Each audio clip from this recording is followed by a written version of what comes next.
Hi everyone, delonewolf here, and so far I don't have a lot of Alliance activity to report, but to be fair, it's summer and it's a Friday, so that's sort of normal.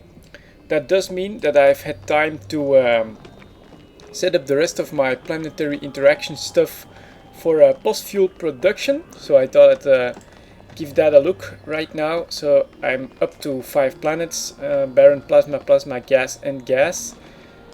Which helps me to produce everything I actually need. So let's have a quick look at the barren planet right here. I used pretty much the same setup.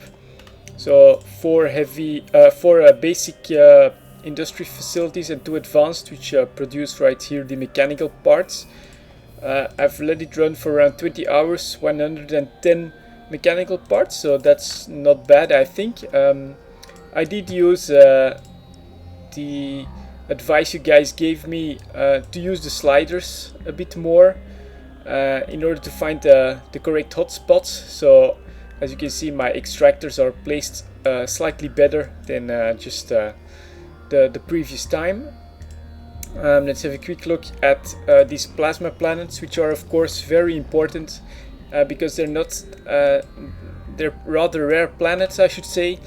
And so yeah, if you can have some of those in one system, that's always a lot of fun. This one produces, let's have a quick look here, enriched uranium, 155 already over around 20 hours of letting the extractors go, maybe a little more because this one has been running a bit as well. So that's not bad. This one is for my enriched uranium. The second plasma planet is a slightly different setup. You can see the 4 basic industries, but then we have 3 advanced ones. And that's because the third one is going to produce robotics. With 2 extractors, I have to alternate them between the raw materials for mechanical parts and the raw materials for consumer electronics. And then after a while, I'll be starting to get some robotics, which is of course a P3 and not a P2 post-fuel. If you're one of the other tips I did follow when setting up these planets was not to stick around on the planet itself, but to a safe spot. If you're wondering why I'm just mining here without paying much attention, if you look in local, it's all Alliance members, so that's nice and safe. Yeah, this plasma planet will probably yield the lowest. If I'm not mistaken, I do still get 5. Yeah, although I do still get like 5 extractor heads on both the extractors, so it's still alright. Unfortunately, the slowest part is going to be the consumer electronics. So even with leftover mechanical parts, this is definitely going to be the bottleneck for post-fuel production, these robotics. And then I have the gas planet you already saw, with 2 advanced for coolant production. I don't think it's doing that badly. 535 coolants in just a few days, not bad. And then the final one is another gas planet, which I've also made a combination. I'm actually using 3 extractors. One of them is for coolants, and then the other one is to produce the oxygen I need. Of course, I can switch around a little bit with the extractor heads if I don't have enough oxygen. But that's a nice simple little setup right there that is going to produce some extra coolants and then the oxygen, which I do expect to have in plenty of amounts. I really do think that that the P3 ones on this plasma planet, which looks pretty cool, by the way, the plasma planets, I think these look pretty nice. That these robotics are going to be the bottleneck, so I might have to purchase some of them if I can find them cheaply, and use that then to increase my post-fuel production. But yeah, with just these 5 planets, we're right there. If I have a quick look at my assets, go over to the gallente fuel block BPO. Where are you? Right there.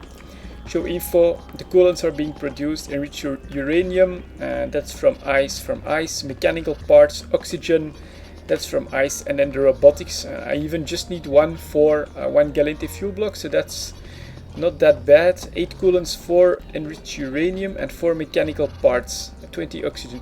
Actually, it might be surprisingly close to what I need for one fuel block with the current PI setup. I'm pretty happy with it. Just the robotics planet is a bit more work because you also have to reset routes every time you change what your extractors are extracting. The only tip that I didn't really follow is the tip that I got to make the links between as much as possible between the production facilities and not all of them straight to the launch pad. Personally, I think that unless you do it only from the production facilities, I might have a slight advantage.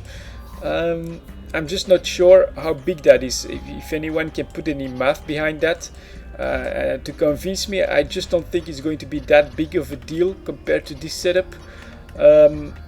For the extractor heads, if you would go straight there to the basic industry facilities, you risk losing production on a good cycle, I think.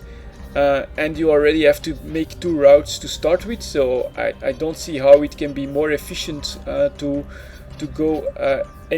do anything else than to go straight for the launch pad from your extractor heads.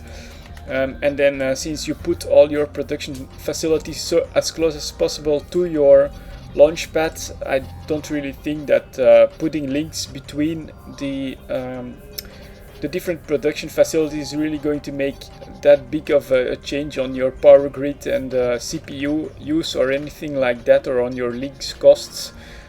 So I don't really think I'll get another extractor head out of that or anything like that. If I'm wrong, feel free to post it in the comments, but I think this setup is pretty close to optimal for high-sec planets and for just once a day putting up the extractors. This isn't any